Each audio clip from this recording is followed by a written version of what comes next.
tant que le belaki makambo ki ba comédien ba ya tokutana et puis na pesa ki message comment na ko ndima ke mutu na moni mutu azobela prophète aleka no pesa ma message mutu na okufa biso toza ba sero ba yo beta biloko bomba te OK soko kufi te ngai na zongeli na ngaboki nalobaki boye na moni na vision prophétique na moni opposition na moni Félix Antoine Tshisekedi na banda Chada na moni Chada aleki Bokonzi et puis na moni Félix pa aleki Bokonzi et ça message on na monaki tangu na ekomona liwa ya tangu mama Chakwa kufi na leki na media na binzamba ebisinga ke ba comédien bazali victime ya sacrifice oyo ba ancien na bango ba sala alliance na DS moko azana niveau ya fleuve koto ya mbudi donc nzamba ebisinga ke ba comédien belé ba msuba kozwa ba mabuma ba oyo ba omona ke non il y a un danger ba oluka ba ke se sauver ba multiplier ba force na ba kiss na ba magie ancestraux nde ba kozwa ba mabuma.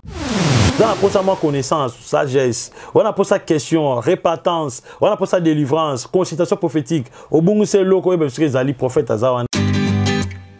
Vous avez une entreprise, boutique, ONG, église, restaurant, chaîne de télévision, parti politique, école, université et autres.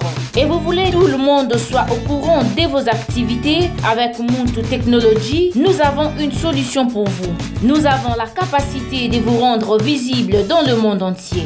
Nous allons créer pour vous un site internet, une application mobile Android, iOS, chaîne YouTube, une page professionnelle de tous les réseaux sociaux, sécurité informatique ainsi que le marketing digital. Et nous allons monétiser tous vos services afin de vous permettre de gagner de l'argent sur Internet. Nous sommes sur l'avenir. Mbote na balandi nyonso ya Saratola TV, mbote na babone nanga, mbote na ba vrai nanga, groupe WhatsApp tanga mobimba oba sutela ranga, président bébé, maman Nathalie, maman Mireille Lufuma, bande konyos tout ya groupe WhatsApp nangai. En tout cas, na lingi bino mingi et merci pe na yo mutolanda ranga mikolo mikolo, otika ba commentaire, o partagera ba vidéo nanga. Bo continuer ko s'abonner massivement na chaîne nabino d'actualité Saratola TV pour na ko rater ata information mon côté. En tout cas ba o ba ebingate na meka ko se présenter parce que nga ba ebanga déjà.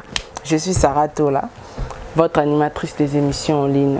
Donc lelo thème na biso na émission na biso ya zip zap na yambela bino prophète Ézéchiel Wabishima ye azali bongo nga na rubenga e prophète ya ba comédien.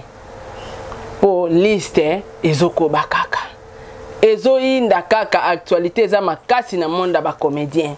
Alors na koyambela bino ye na ye to komeka ko sola sujet oyo ya makambo etali etonga na ye parce que biso to ba to lukaka pe bato to lekisana na bémission na biso to ye ba information na bango toyoka kikoka moka tambola ki na église na ye to kolobela yango to kolobela sujet ya pasteur Paul Mukendi Torolobela sujet na parce que babi ye a violé côté mususu babi te maman ya église apesa ki likabo libonja ya mwasi tokoya ko découvrir yango awa et puis tokosola lisusu makambo etali ba comédien to ebite soki prophète a eli biso sous prophétie mususu to kombo ya comédien o akokufa na tour e kolanda. Alors likez déjà vidéo, partagez, commentez pour et ça là nga bien na pesi mbote na ano beauté balobi secret à Sarato le simbami na ano beauté na pesi mbote na mama Mimi Kumbu ya zobeta sete mikolo yo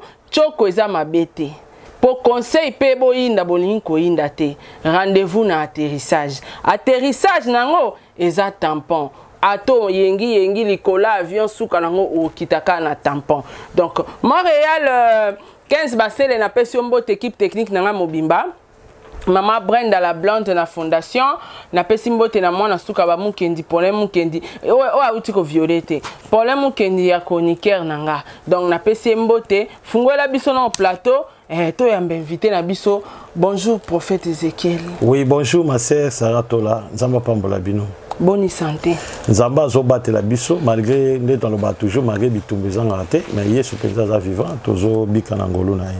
église bandimi bana no molimo ndengeni. Voilà, église c'est ça malamu. Toujours continuer car un système ya ko écraser la tête du serpent. Ko bebisa mutu ya nyoka parce que nyoka zali satana emoko wa kangi ba vie ya batu.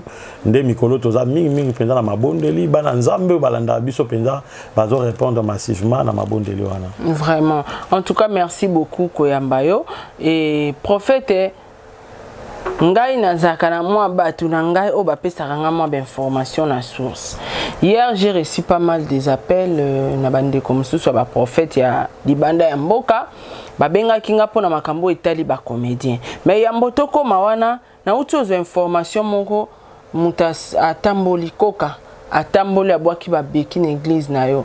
Eza réalité o to ezara kopo to ebi ba pasteur ba salaka. Et ça vraiment réalité, Azalipe militaire, c'est un policier plutôt. Azaki na guerre, ba guerre et salamaka. Moni d'abord avaki na armée, ndé a comme la police.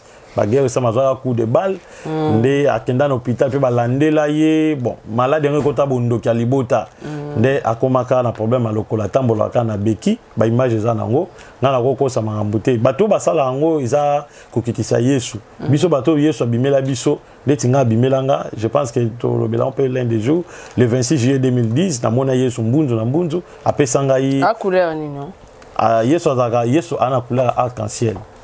Yesu a na couleur arc-en-ciel. Parce que eloko eza couleur arc-en-ciel otala ene londe. Kasi yangwana mystère, o ba mystérieux, o peut ba mystère. Donc yangwana. Bon nzoto ne à cause ya mulai lokana. Ah bon, on a go déterminer façon na mona qui était. Azaba taille loka pa Diego te. D'abord, Yesu tanga zo y pas mutu, a une dimension o ezali ya yo. Donc akoya jamais akoya munena legi mokili. Non, il faut y avoir une dimension ndenge yo moko ozaleli. Oyande bon. Mais azapenda merveilleux. C'est un gentil homme. Donc c'est ça. Ah, yo zo di ba ko zo chance. Mais bongo bato balobaka nzamba za esprit ya mona na te. Mais comment oko adorer mutu a mona na te? Comment okoki ko sambela ko osali 10 ans na christianisme otira ta ko mona hauteur à christianisme te siko elonga nzambe tango lo babimeli nga yo moneka arc-en-ciel donc nzamba za arc-en-ciel yango batunsu ba doraka ba moyi ba sanza. D'abord arc-en-ciel ezali emblème ya nzambe. Emblème ya nzambe pour na royaume de cieux lola ezaka na couleur bleu. Bleu ka bo mona ya mona zota na ba pokwa moni so mbule beti. Au moins moi pourquoi mon ça moi 15 moment na likole ko mara bleu couleur wana ne couleur royaume de Nzambe couleur royaume Nzambe da pembe te da bleu nyonso bleu les mots ko mara bleu ciel les mots bleu l'un des jours on va parler si premier ciel deuxième ciel troisième ciel quatrième ciel cinquième sixième septième na ba bébé bisika ba utaka to lobelango so mutakufi bisika kenda kovanda ba mbongo nyonso to sala ka osunga ba orphelin osunga ba veuve osunga ba bola et kenda kovanda na banque wana ezalaka mingi na quatrième ciel to lobelango to lobela makambo ebele. Donc avec Sarah to la vraiment a to lobela makambo ebele. En tout cas merci beaucoup avant to kota pena na katali solo ya papa na biso ya koka ko ici babeki akomi na ko tambola bache la biso rejette la biso na no élément wana et plutôt zonga pona ko commenter sur yango.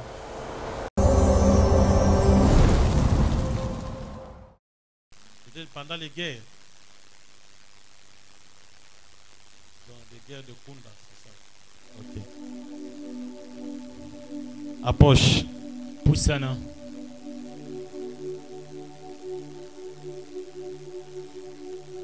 Ferme les yeux. Kangamiso. Seigneur Jésus, guéris ton enfant.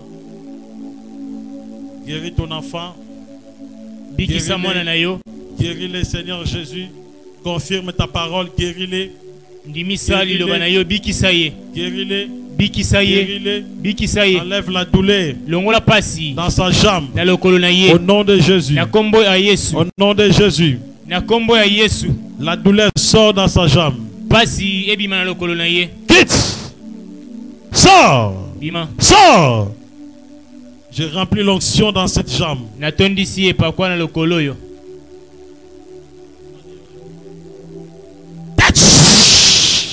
Kamata.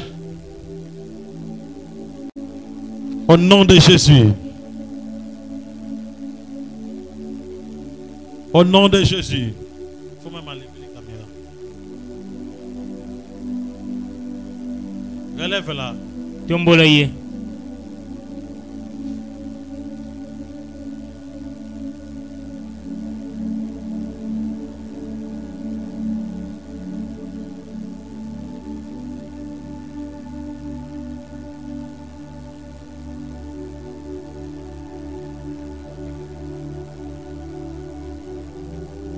Sois guéri.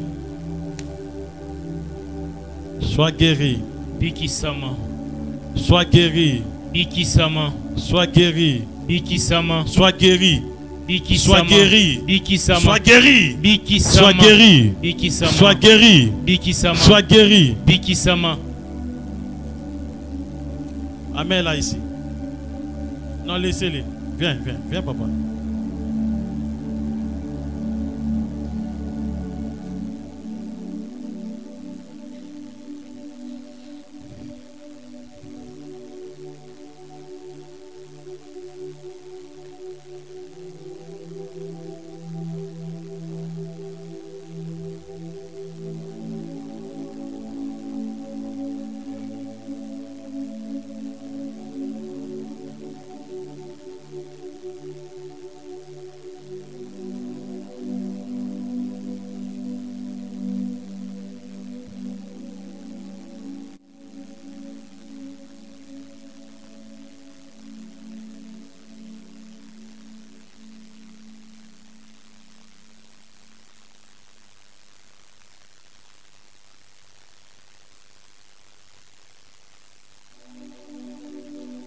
Placez, placez, placez, placez, placez. Placez, placez, placez, placez, placez.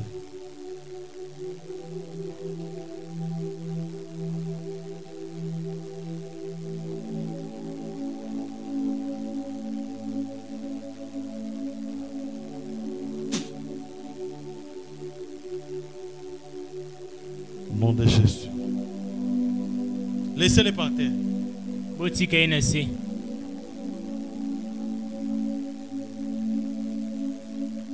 Ok.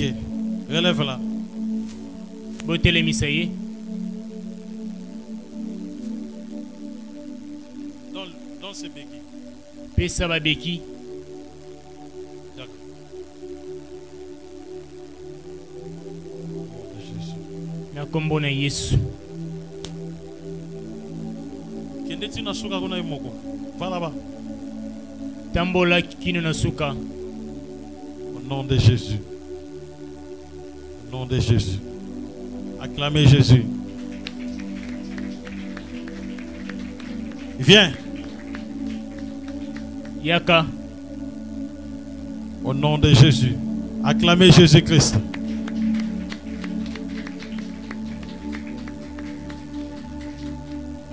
Prends-moi une chaise. Touti kolanda image ndiko na biso papa na biso auti kotato la monene nzambe. Est-ce que okoki rapidement ko expliquer biso te salamaki ndenge nini yaki na église nini ezwaki ye okobetela biso moi histoire moke rapidement va to kota na actualité na biso. Donc en fait ayaki alandaki capitaine moko ayaki na PCP mboto jusqu'à zali ala mona mwasi ye pas na ba problème ba yibaki mbongo dès que kutananga na sambela pona ye poto découvrir muto ayibi mbongo pour na prophète na mona na pe voyant. Donc donc à part ba prophétie ce qui ndé ezalaka na bandako boye na bungisi eloko na ngato bayibinga na ko ya pe kotalisa oyepe te kotalisa te ko ya kosola na nzambe ayebisa kotalisa mone komi mwa sonia kotalisa komi mwa mutu mabakisi quoi donc ayepe kokutana tokolobela ye oza pe na posa kino ndenge oza wana penda kino so oza na leki no mo aza na mobali wana alingaka ete atungisa donc akipaka ete kabelaka ye mbongo te oyepe pa na nga tosalika prière papa komi kozwa mbongo nyonso asalaire le 30 aye kokitisela o na ndako donc papa azozela yo nde mwasi opesa programme donc naza prophète naza na baspécialité nde nyonso wana. Ah ok, merci beaucoup. Mais kaka siko expliquer biso moi moke ndenge atiki babeki eza te qu'après 2 semaines, 1 semaine, 3 jours, 4 jours ako zongela isu ba beki to etikal pe libela tamboli libela. Donc ndenga tiki ba beki wana esili. Donc atamboli libela, aza policier, aza civilité, pour policier au sein ba black te ya okanga yo. Donc ndenga tiki ba beki wana atiki mbala moko. Ba miracle ezala kena mutu atiki ba beki après quelques mois ayesu ko zongela ba beki wana eza ba miracle moko soit ezali ya magie, soit eza ba miracle moko monté. Donc wana eza mabi. Donc ndenga ndeko wana bika bikipo yesu abikisa mutu mbala moko. Soka longoli yo maladi wana akolinga su teke maladi wana zongelo a moi ki maladi mususu. Donc esili. Donc nzamba bikisi abiki libela ndeko wana tato le monene na nzambe malgré toi akotaki na hôpital babimisa ipe balo ezwaki na lokolo ba soigner mais problème ezalaka toujours mais tant yesu abikisi vraiment ndeko wana zo tato la monene ya nzambe ti lelo na moni policier afukami azolela après bon on a boyaki le kana caméra azolela vraiment bik maintenant nzamba azosala monene azosala bi papa désormais na komi mwana ya bishimera takate po bazo benganga bishimera takate abina kombe na mwana na yo nzamba pa mori bisika za olandanga kuna na changu. Merci beaucoup. Merci na Amelia Mweba la private de Orlando Domingos otalanga na minute yo. Un grand merci pe na maman Gina Amatou motema papa Aaron Amatou. Maman Gina, tout ça là on kande to misana kande tout ça là. En tout cas, bande konyos tu oyo boza na besoin ya ko comme ba sponsor ya Sarato là inbox donc porte za polele na bosani yo petit Tatapo Tatapo la patronne depuis États-Unis et ma grande sœur Efa Pekato. Efa Pekato, split et beti canon, moteur est pété, tande toka. Na yebi kende na lobby et comme lo déjà. Mosakoli. Lelo oyo ba comédien ba komi sujet ya kokufa.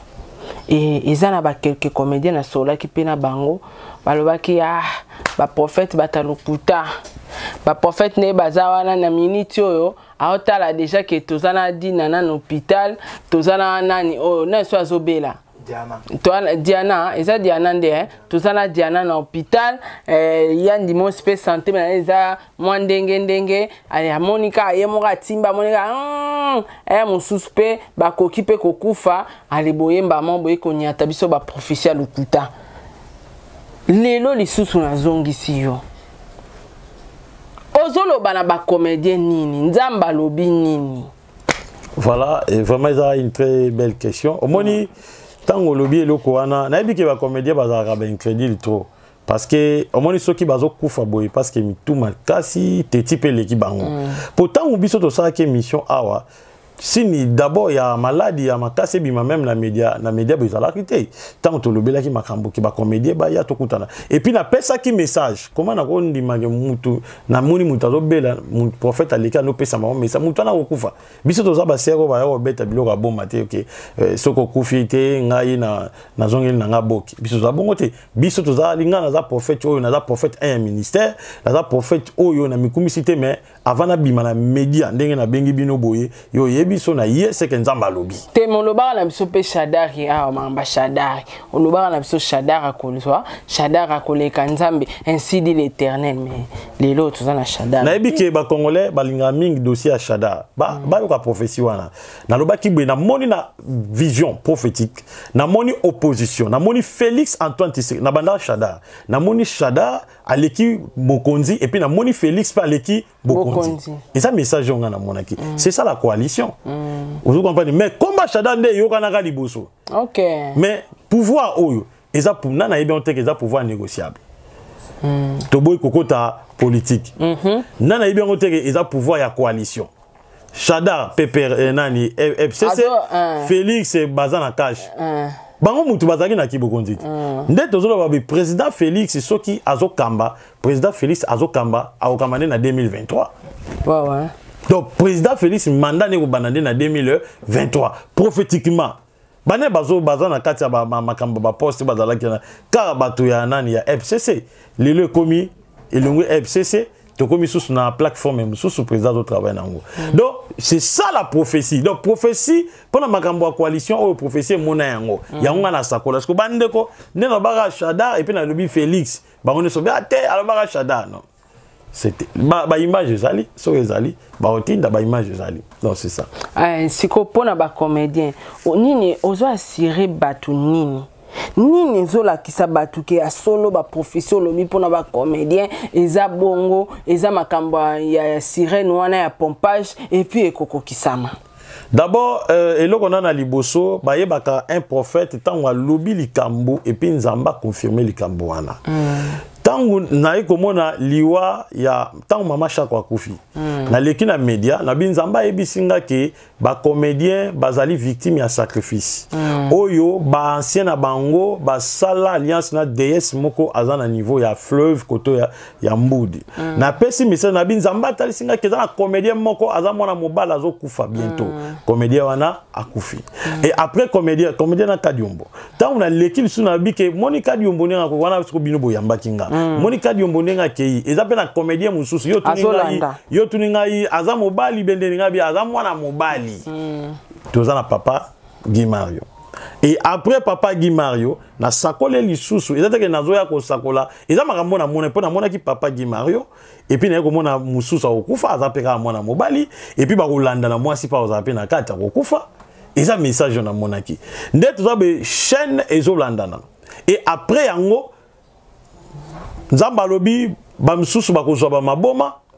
Ah oui, ba comédien belé message à nzambe pona ba comédien ba mususu ba kozwa ba maboma ba comédien papa bandela penza parce que biso to ninga image etikalaka donc nzamba yebisanga ke ba comédien belé ba mususu ba kozwa ba maboma ba o ba omona ke non il y a un danger ba oluka ba ke se sauver ba multiplier ba force na ba kiss na ba magie ancestro nde ba kozwa ba maboma ba comédien ba yukanga boko mona ba comédien misusu bo mona ba kati bilamba et puis o mona ba image ba zo ba te abeli mutu oyo kango ba simba prophétie oyo et ko sala makaka ni oyo to na 2021 ba comédien nazo mona misatu ya basi mibale ya mibale pe ba influent wa mibale wana ba kozwa ba maboma basi misatu ba kozwa maboma mibale misatu ba kozwa maboma sikoyo ba maboma wana e obanda kolandana oya zwi liboma kati musu azwi liboma kati musu donc ekolandama et osalama na ba comédien ba maladie oyo ezobeta ba maladie mystérieux ezaka ka message ke makila na bango nde eza makasi donc bazoluka balia bango me makila eza makasi omona ba se retrouvaka na bopito donc et c'est un message oyo nzamba ebiki na yebisa na bango et nzamba lobi esengeli na bonde la pona ba comédien yango moni tamu na yaki na lobi na yesi ba comédien boluka nga so bomona ke boluka na bino ngate bokende na ba pasteur musu o babanga kanzambe bosi batama na makila na Yesu eloko za plus capital tokene na mbudi to boma alliance wana na DS o azali kuna na mbudi so to sali kaka eloko wana ba comédien belé makamna bango sa nini eko se stopper sinon ba kolela kaka et ozala passe pour na bango mais bango apparemment bazo kufa plus mingi na poison donc tolo ba poison na pesa satanique za ya monili. Bon, kokufa na poison, au moins soki nzambe a permettre eloko wana salamate ata bino bosali yango o salamate. Ah mais oui parce que ngamo na zoi poison en prison hein, mais je suis en vie hein, na paix en bonne santé par la grâce de Dieu. Nalanda même makambo a poison, yo zo poison. Biso ba o balesa biso pe ba poison. Quand on a bali dossier ya mama Shako, batu baya ba empoisonna ngai. Mais nzamba protéger nga na bika. So moni muta kufi na poison, cela veut dire que ils ont eloko moko izalaki na kati wana.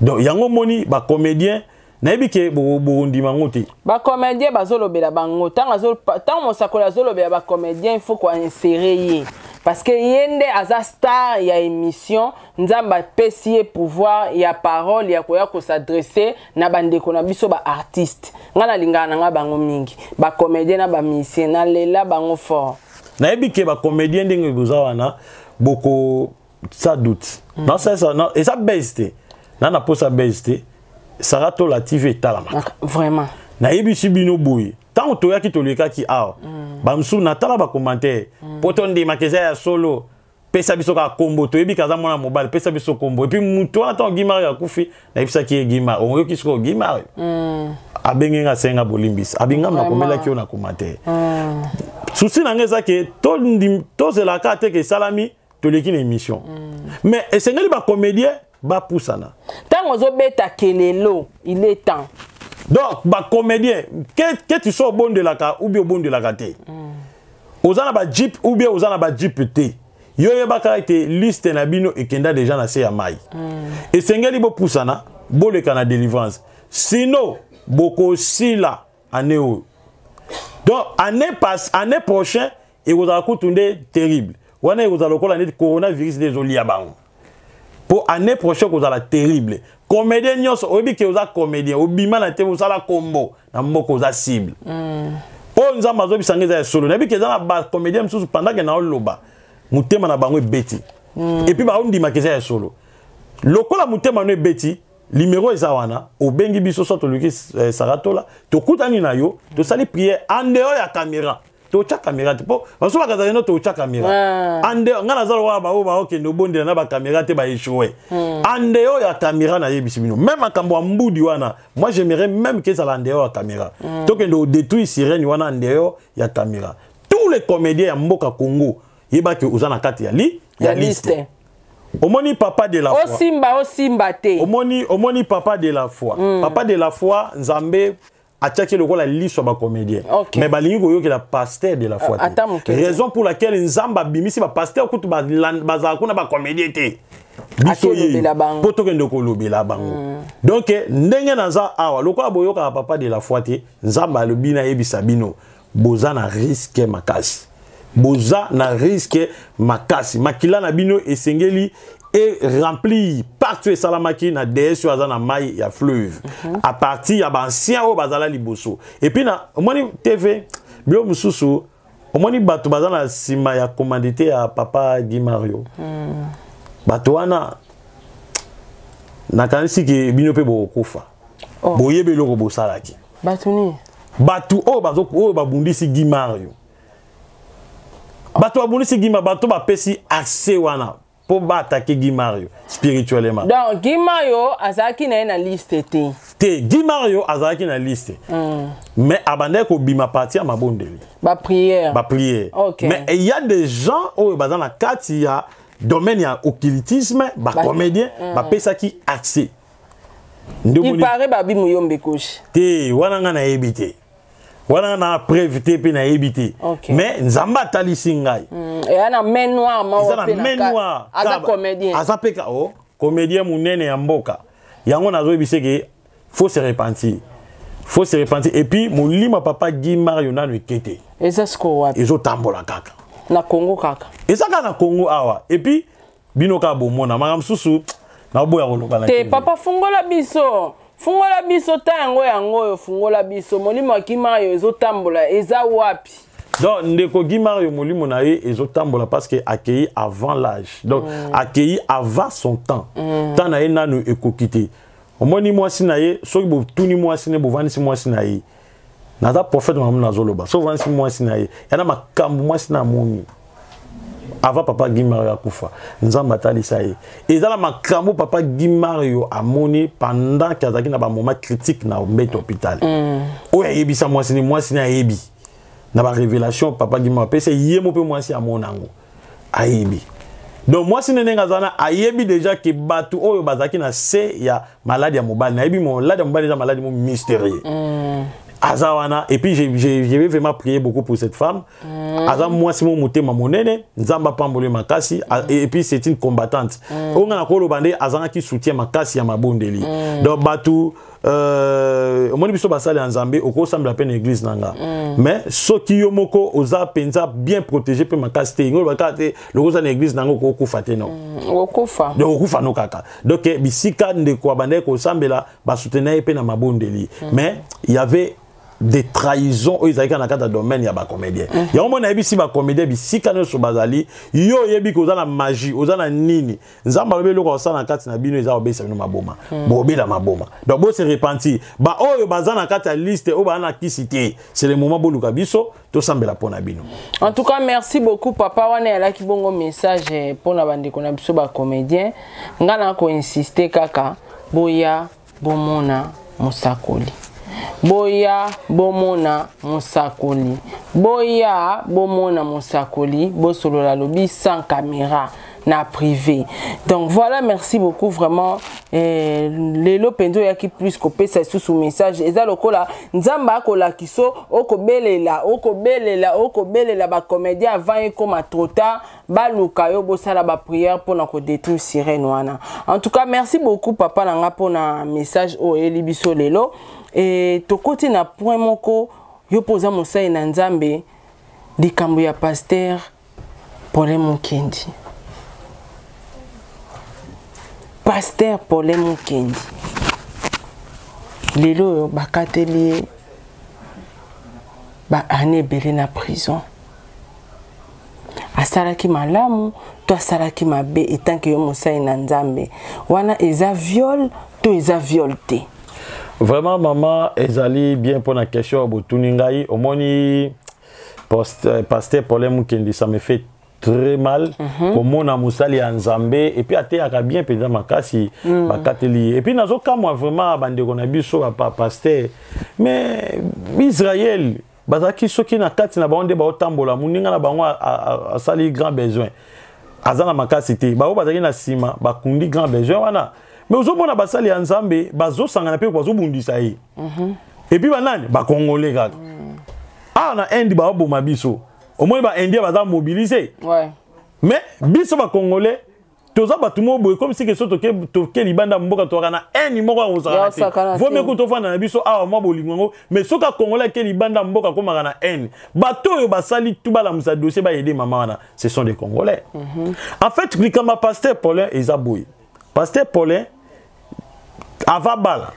moi chouana ava bala d'abord azaka d'abord célibataire aoté en Zambé miracle et puis succès surtout dans le monde internet maman azaki mundimi église maman ko le mwana wana ba biso diza ba violer azaki mundimi na kati ya église sikoyo tema ki alinga mingi pasteur amona ki kadoni na ko pesa pasteur te azu mwana ne ya 15 ans apesi pasteur abana osungaka pasteur mwana ba misala mwani mezaki lokola pio moko boye atinde pa biki pasteur nzoto eza nzoto pasteur ko kweya donc il a pesa ke lokolo offrande mwana ni ya 15 ans pasteur tika boye prophète tika boye mutu azaka offrande te ba pesa mbongo offrande ba pesa matériel offrande chose moi ça za chose te pour que yé pasteur amona ke ba pia ke loka offrande mais en fait tant mutaza célibataire yo maman zubi ki non na pesi mwana mwasi azala kana yo ko makamususu ko sokola bilamba ko landela yo ma propriété moi ni tout eza quoi okabi mwana note c'est ça akembeka soitaki moi mobile là ça va mais moi la mwasi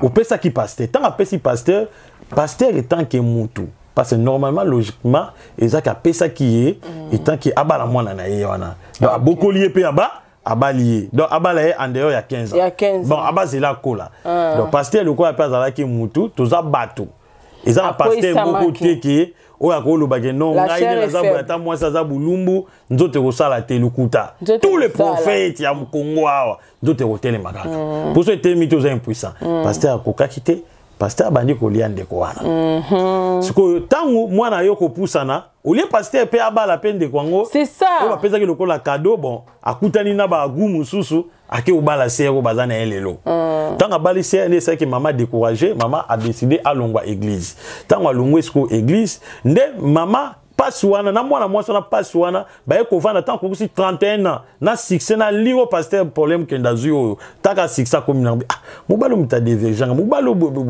mais na zo chance pe ya ko vanda na ye ke mais donc azwanga donc nde ba abizana nga quoi a dédommaganga même te nde ba luka ngo na ndenge moko ya peu te to solo la moni faut dédommager ye ko vanda na ye pasta pache minene eloko te za makala tout ah ça va le quoi mboka na ba justice ezaka nango corrompité ba mi makam na loi la justice ndesco jito abike le col a déjà au vanda na ye oyeba na âge à 15 ans ils a déjà viol attends les lois comme na 31 pas fille en comme na 31 ans ils a déjà violé ba betaye 8 ans les pasteurs à Monica kete fille en to linga po ils a pas violé pour to linga naka to bande ko bimeza accord ya mère ye moko bon tikana kima les pasteurs Paulin akimisko yebisanga na minute wana ezali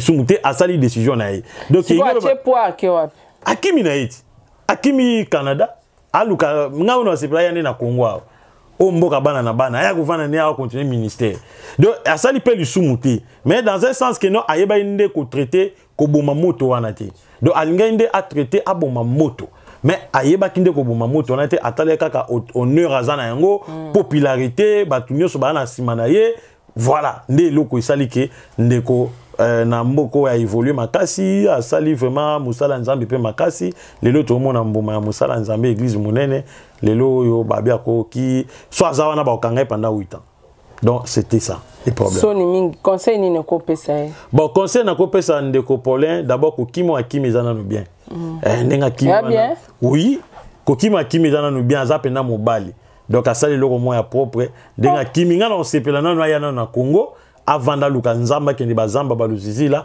abanda ministère na ye awa mais asala toutes les façons ce qui mote bomani a dédommagé fiwana omoni eloko moko na koyebisa bandeko omoni soki mwasi oyebi ki okobala yete éviter koyeba nzoto na ye ba jeune garçon moni lelo ba vina bango ezobeba parce que alingi alia fiwana mayebi ka obala yete ezana loi mo ba bengango loi de karma et de dharma loi de karma et de dharma ezali mabe oto sala eyeba ko rattraper biso après des années OK siko tangu obimina mwasi omoni nzoto ya mwasi ezaka na ange mabenga merkaba nzoto mwasi so ozobimana mwasi mwasi akopesa bilakeli mabe mwasi pe akopesa yo lipamboli mwasi soko bimina yo kei opesi mbongo te so alobi maloba vino baby vina yo e baby libela soko ozobimana mwasi alobi maloba likolo na yo kande obimina ya alobi maloba likolo pe vino ebongi donc mwasi aza mystère ezala bota bana 10 ezala bota bana 20 aza mystère ako changer mokili en un clin d'œil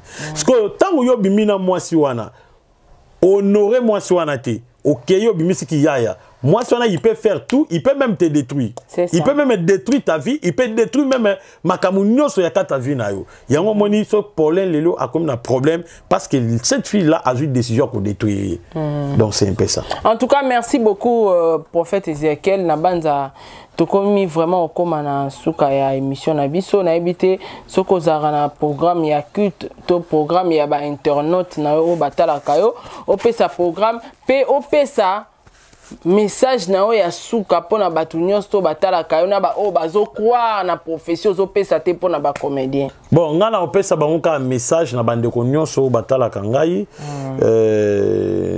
na lingi bango mingi et puis ba continuer ko benga biso ko sala biso confiance et puis na sambela ka pona batu presque minga presque na la kate na zokata ko bondela pona bandeko ozana posa moi connaissance sagesse on posa question répatance on posa délivrance consultation prophétique obungu se loko e parce que zali prophète azawana na ko sambela puis na ko sakola pona yo ozana posa peso conseil ozana mbongo ngo sala moi faire moko boy musomona na mbongo atina makambo mampe baby ngo so moi connaissance que na biso ke salabo simba benga penga na opesa yo ba conseil wana donc c'est ça donc je suis vraiment ouvable na mutu nyonso olingi po ya na église nanga na Congo awa benga numéro na opesa ba adresse il y a pas un problème en tout cas merci beaucoup na Regibo tchela biso pe numéro ya prophète Ezekiel wana et bon message nini obosani ko répondre nga na batu nyonso to bazo kota doute na ba profession zo pesa pona ba comédien bon message o na koyebisa na bandeko nyonso ba kota doute ba yebelo ko moko même Jésus-Christ mututa ndimaye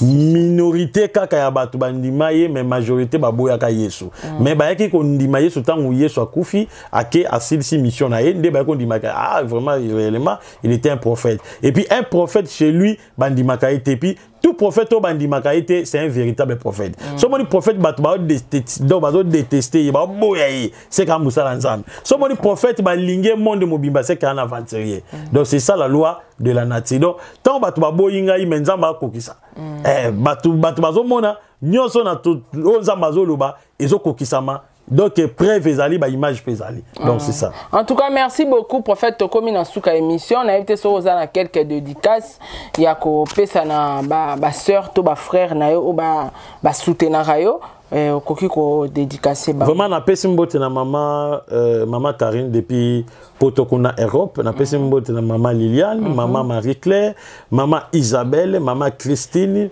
na pesi mbote na maman Charlotte maman Charlie maman ba Charlie bazé belé ba Isabelle pe bazé belé bino nyonso kaka ba maman Laetitia boza tellement Alphonsine maman Chantal papa Roger boza tellement belé nzamba pambola bino ba obolinga ka prophète Ézéchiel l'homme de Bishima eratakate nzamba pambola bino.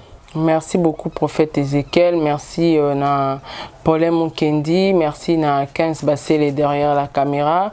Un grand merci aussi à Papa Diego Milito, papouche de moi, là où tu es. Un grand merci na Jonathan Kivu na balobi Dizami Bali. Un grand merci na Bino Nyosu, Tokuta na Bino na émission Moussousou. À la prochaine. Au revoir.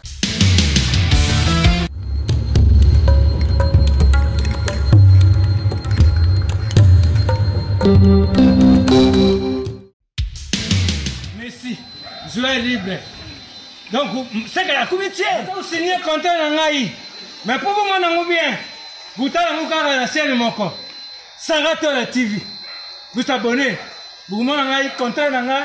Mais vous signez la Barça. Nous avons 10. Il y a équipe. Nous avons un Suisse. Il y a Messi. Il y a surtout. Il y a Barcelone, il y a le monde entier. On va dire la femme et l'homme, ils sont dans le monde entier. Tous abonnés, na Sarato la TV. Vous devez vous montrer un contrat. Merci à vous.